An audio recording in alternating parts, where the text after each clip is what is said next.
first lived in Latvia as a diplomat between 1996 and 1999, a few years after Latvia regained independence from the crumbling Soviet Union. I returned to live in Latvia in 2022. This podcast series is based on my observations and experience, with some history and comparisons with my home country of England on aspects of life in Latvia and things to see and experience.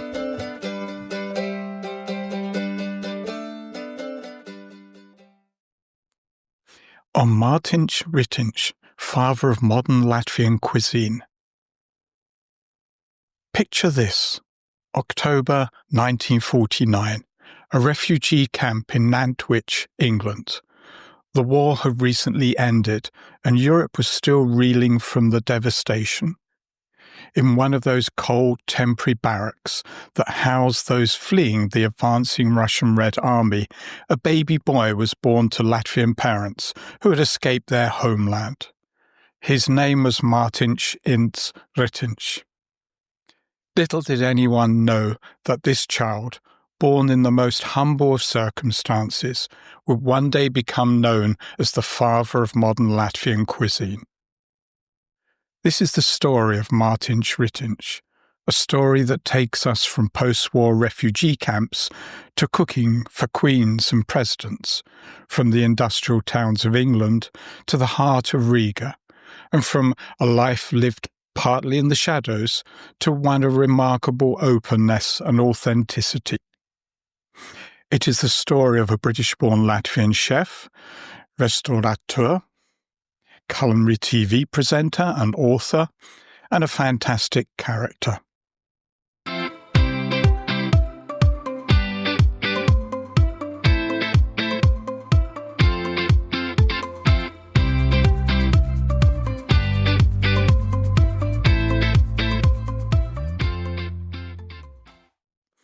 The refugee child. Mārtiņš's parents, Genrichs and Hermina Rītiņš, had fled Latvia at the end of World War II, ahead of the advancing Red Army. Like thousands of other Latvians, they found themselves in displaced persons camps in England, uncertain of their future, but determined to preserve their identity. The family initially lived in barracks at the Nantwich refugee camp, where several families shared cramped living quarters. But Mārtiņš would later recall a significant day, the day his family moved from the camp to their first proper home in Corby, Northamptonshire. The house had 4 bedrooms, Mārtiņš would later remember, and it seemed impossibly large. His father, Genrichs, worked in the iron mines, while his mother, Hermina, devoted herself to raising their 4 sons. Mārtiņš was the youngest of 4 brothers, Juris, Jānis, Andrejs, and himself. Growing up as the youngest had its challenges. I never had my own clothes, Mārtiņš recalled. I always wore my older brother's hand-me-downs. The first piece of clothing that was truly mine was a jumper my mother knitted for me. His brothers weren't particularly interested in playing with their youngest sibling, viewing him as something of a nuisance who got under their feet. So young Mārtiņš found companionship with the neighbourhood children instead. But what really defined his childhood was being raised as a Latvian in exile. In the Rītiņš household, as in so many Latvian émigré families, preserving their culture was paramount. They spoke Latvian at home, sang Latvian songs, and maintained Latvian traditions. I was brought up first and foremost as a Latvian and to respect my roots, Mārtiņš would later say. His childhood in Corby had its share of mischief too. Mārtiņš was, by his own admission, a rascal. I was always getting into trouble, he confessed. Not bad trouble, but good mischief. He had a natural gift for humour and performance, but his most significant act of rebellion came at age 9, when, frustrated with having to complete homework when he had more important things to do, he ran away from home. It wasn't a short walk around the block. Oh no, young Mārtiņš ran 12 kilometres in the rain in short trousers to Loughborough, where family friends lived. I wasn't walking, I was running, he remembered, through small towns in the rain until I collapsed at their door. Of course, there were no phones in most homes then, so the police had to be called to inform his worried parents. When he finally got home, exhausted, his father said, "I won't beat you tonight because I'm too tired, but tomorrow at 4 o'clock. And so, the next day after school, young Mārtiņš went straight to bed, knowing what was coming. School had its own challenges. On his first day, Mārtiņš did not speak English, and, completely bewildered by not understanding a word his teacher said, he ran home in despair.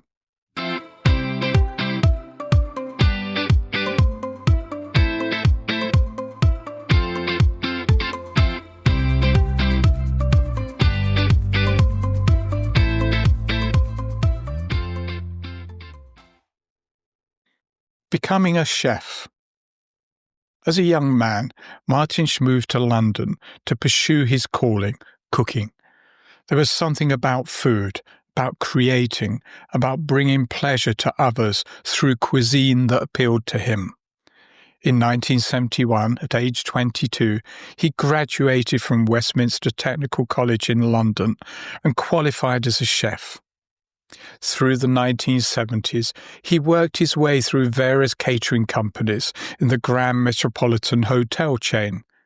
But Mārtiņš had wanderlust. His career took him to Jamaica and Saudi Arabia, where he gained experience and techniques from around the world. In 1984, seeking new opportunities, he moved to Toronto, Canada, where he established his own business, Martin's Catering Limited. It was during his years in Toronto that Mārtiņš first became acquainted with organic farming and the importance of knowing where your food comes from. It was also in Toronto in the 1980s that he sang with a gay men's choir, part of his journey toward understanding and accepting himself. But something was calling him.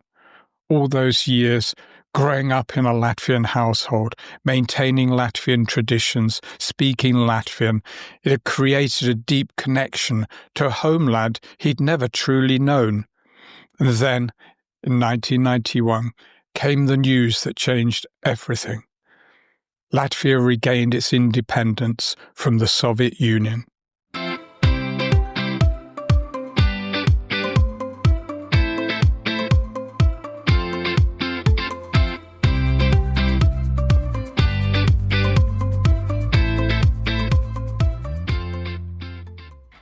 Coming home. I came for a 3-week holiday, Mārtiņš would later explain. One thing led to another, and I'm still here after 25 years.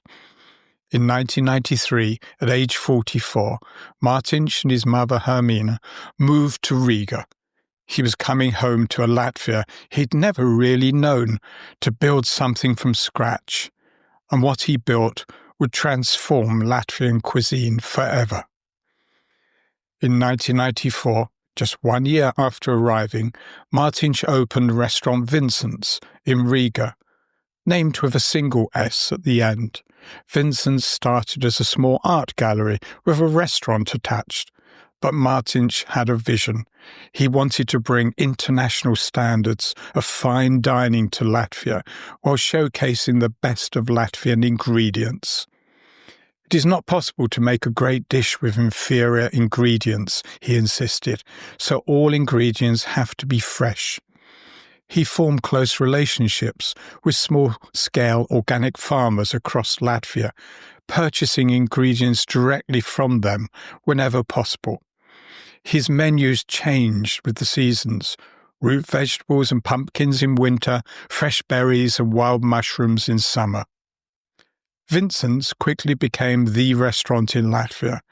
It wasn't just the food, though that was spectacular. It was the entire experience.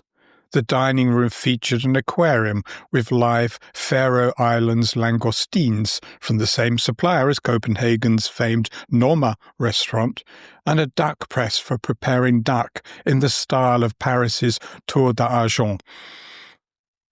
When I was a diplomat in Latvia in the second half of the 1990s, I was a frequent visitor. For one, I lived next door to Vincent's on Elizabethasiela. Secondly, because the food was adventurous at a time when it wasn't possible to get foreign ingredients. As an amateur cook myself, I would sometimes spend hours searching the shops of Riga for now everyday staples such as mozzarella or Parmesan cheese. Thirdly, I would entertain guests at Vincent's because of Mārtiņš's charisma and his British connection. Remember that I was the British Deputy Ambassador. I even took the former Prince Andrew there, not that anyone would want to admit that nowadays. Whenever anyone famous came to Vincent's, a camera would be quickly found and a photo of the celebrity and Mārtiņš would be taken, to be added to the many other famous people adorning the walls of Vincent's. The monthly British-Latvian Chamber of Commerce dinners were held at Vincent's. At the time, the chamber was very active. I'm not sure it even exists today. Mārtiņš would greet chamber members and their guests at these dinners and try out some new recipe on us. Mārtiņš was to provide the catering for official receptions that I held at my home, always being there to ensure the service was exact and cracking a few jokes. Oh, the strawberries, individually presented in small paper cases with chocolate over the strawberries' base, were sublime.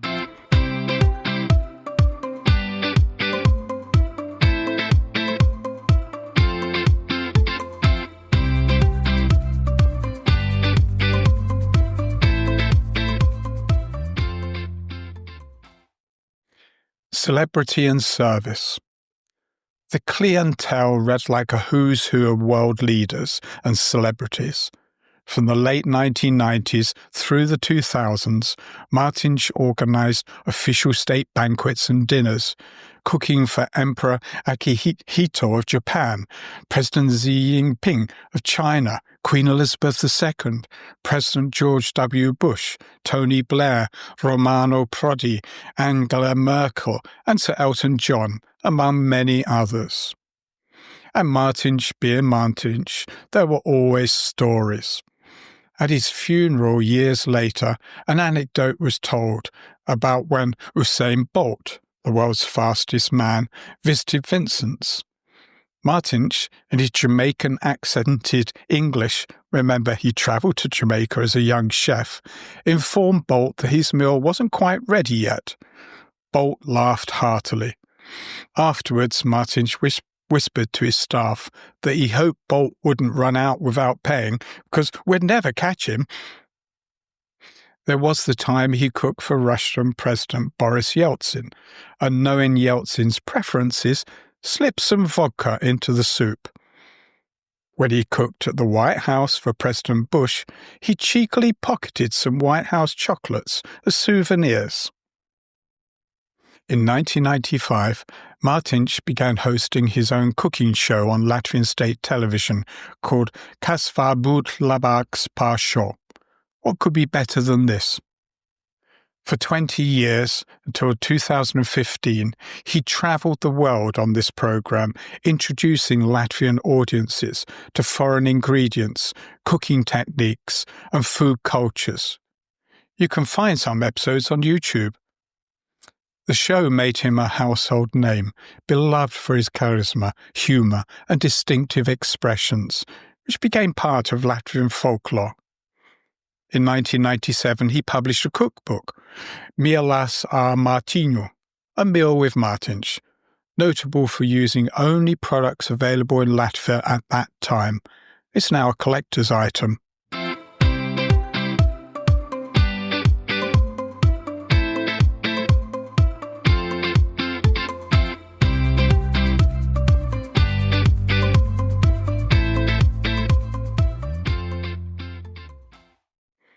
The slow food movement. But perhaps Mārtiņš's most significant contribution to Latvia was his championing of the slow food movement. In the early 2000s, he became president of the Latvian Slow Food Association. This international movement, started in Italy, stands in opposition to fast food and homogenization of cuisine brought by globalization. It promotes traditional and regional cooking, seasonal ingredients, and the support of small local farmers. I used to be a member of the slow food movement in the UK. I still have the association's snail badge. Mārtiņš organised slow food festivals across Latvia, where he gave cooking demonstrations. In the early 2000s, he created an open-air farmers market in Riga, where small-scale farmers could sell their produce directly to consumers on Friday and Saturday evenings. This was revolutionary for post-Soviet Latvia, reconnecting people with where their food came from. Later, he helped to establish the Straupa Earth Market, the first in the Baltic states to become part of the official slow food organization. Slow food has gained fame in Latvia, and our Earth Market has gained fame well beyond, one organizer noted. The market in Straupa, held on the first and third Sundays of every month, is still very popular. We had been twice recently, and on both occasions the police were helping with car parking because of the number of people. There is a bus from Riga to Straupa, but it is easier by car, just over an hour's drive from Riga. The market is still full of local producers of every food product, from meats, cheeses, bread to honey and beer. Mārtiņš's work extended to education too. He adopted the State No. 2 grammar school in Riga, teaching students about the importance of understanding what we eat. Lucky pupils. I remember going to the Positivus Festival in 2019, when it was a great 3-day music, culture and environmental event held in the countryside of Salaspils. There was Mārtiņš and his team cooking fish and chips at the festival, a classic British dish that was fairly unknown in Latvia at that time. When an order was ready, Mārtiņš would blow an old-time car horn. We chatted and laughed a lot. In 2007, his contributions were recognised when he was awarded the Order of the 3 Stars, Latvia's highest state decoration, for his service to gastronomy and culinary education in Latvia.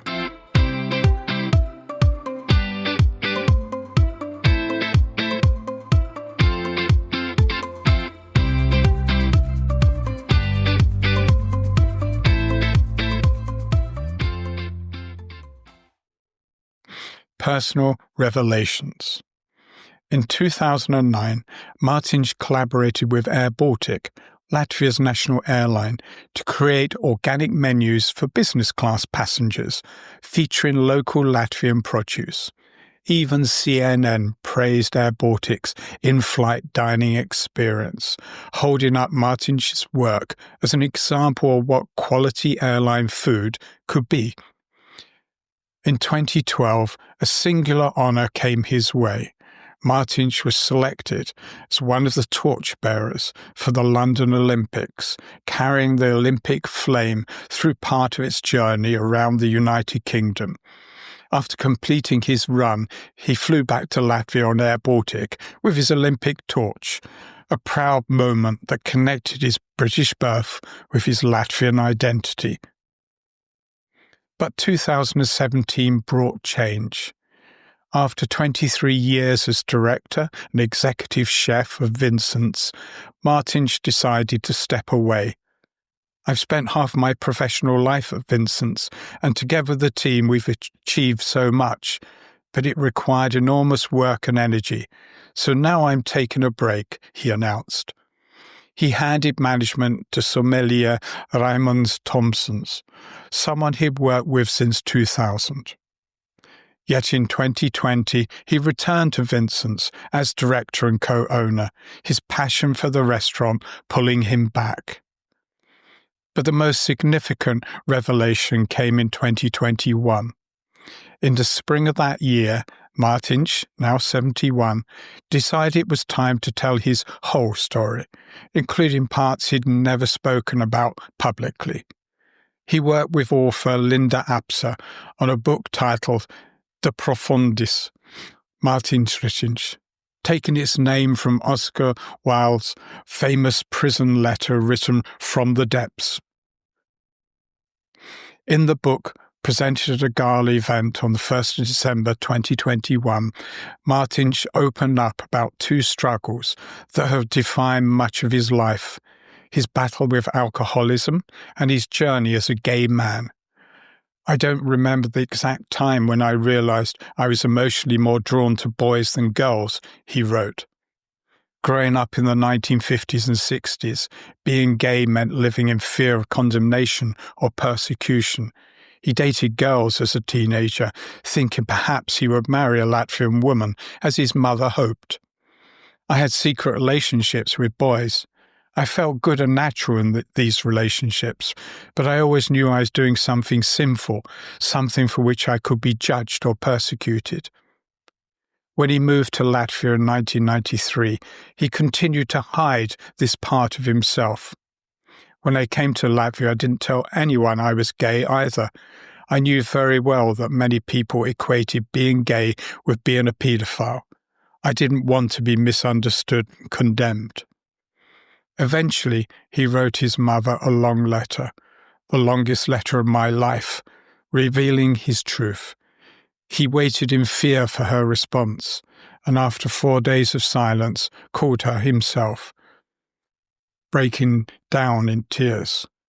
But his mother, Hermine, gave him what he needed most: unconditional love and acceptance. It's hard to describe the feeling of relief I felt then. My mother's unconditional love gave me the strength to regain my self-respect, to put my relationship with the outside world in order, not to hide, not to be ashamed, not to be embarrassed. The book also addressed his struggles with alcoholism, which had plagued him during his early adult years. But he became sober, remained sober for the rest of his life. I want to be free within myself and free toward others, to feel comfortable and happy in this complicated and changing world, he explained about his decision to be so open.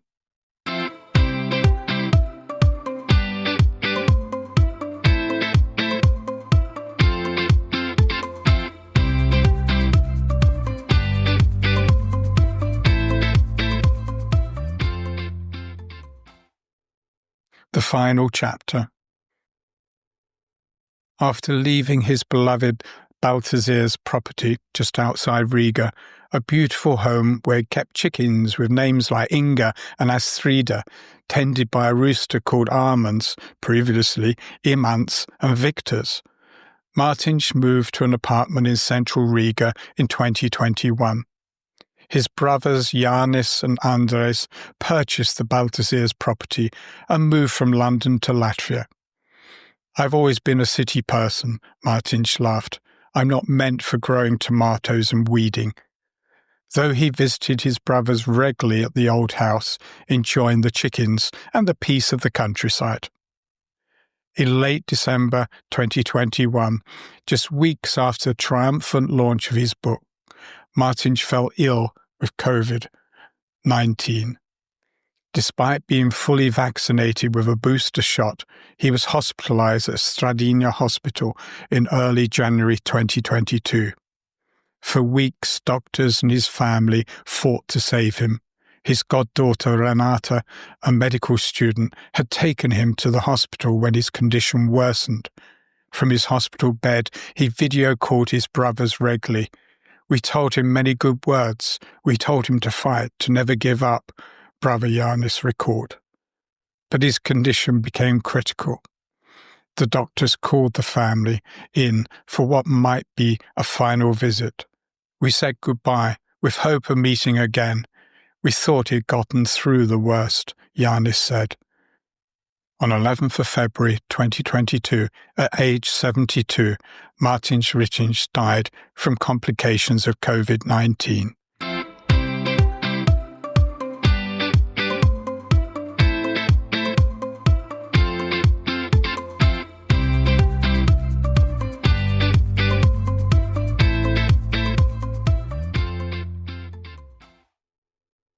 Legacy. 8 days later, on 19th of February 2022, hundreds gathered to say goodbye to the man who had transformed Latvian cuisine. True to Mārtiņš's spirit, the funeral was filled with laughter as well as tears. Anecdotes were shared, stories told, memories celebrated. Mārtiņš had once joked that at his funeral feast he wanted the menu to include crow to torment the chefs. His beloved restaurant Vincent's, which had been the standard bearer of fine dining in Latvia for 28 years, eventually closed in 2023. It seemed that without Mārtiņš's spirit animating it, the restaurant couldn't quite continue.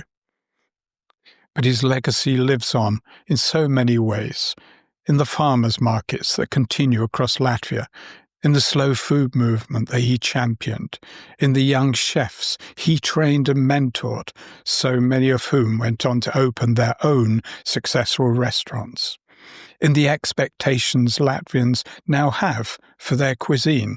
They understand that local, seasonal and organic food matters. And perhaps most importantly, in the courage he showed at the end of his life, the courage to be fully, authentically himself, to tell his whole truth, to live from the depths with honesty and openness. From a baby born in a refugee camp to the father of modern Latvian cuisine, from a life partly lived in shadows to one of remarkable transparency, from an Englishman by birth to a Latvian by heritage and choice.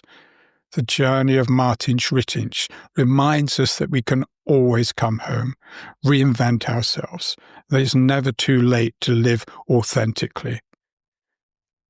As he might have said on his television show, Kas var būt labāks par šo, what could be better than this? Mārtiņš Rītiņš, a great man and my hero.